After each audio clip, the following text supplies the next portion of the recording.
This is Unit 1, Lesson 13, second grade math. And this will be taught on Wednesday, September 11th. Laura wanted to do the opening for you all. What? Same major clusters that we've been going after. This is improperly labeled, just as an FYI. Today going after MD3, estimating lengths using inches, feet, centimeters, or meters. And that means that we're using mental benchmarks today. So being able to say an inch is a paperclip, a foot is a notebook, or you can use a shoe if you don't have a notebook in hand. A yard is a baseball bat, and we can use mental benchmarks to guess or estimate the length of an object. This is incredibly hard because kids actually don't have a conceptual understanding of the size of objects, period. And then kids have not potentially not yet mastered the mark and measure from previous lessons. And so that being said, it's going to be way more challenging than normal just because it's in their brain. It's a lot of mental work, which is also hard as a teacher to be able to grapple with. Again, no visual anchor provided. We have a game introduction. Step 1, estimate. Step 2, record. These are not games. They're just steps in the object of what we're doing. So today, we're estimating the length, thinking about the size of the object, size of the unit and the size of the object, and then recording our answer.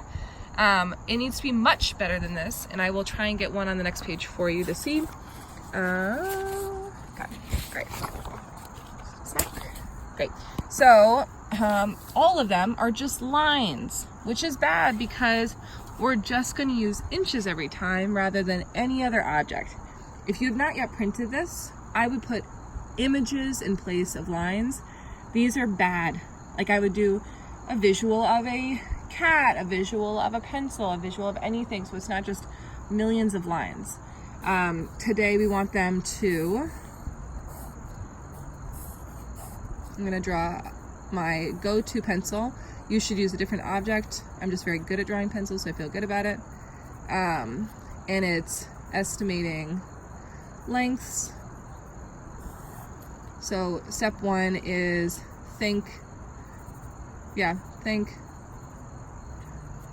what's the size of the object. 2, if, and this is small, medium, large. If it's small, you're going to use inches. If it's medium, you're going to use feet. And if it's large, you're going to use yards, I believe. Yes. And then obviously you need more space down here. Think how many units will it take to cover this. So you're actually going to use this guy down here. Think how many units, and then record.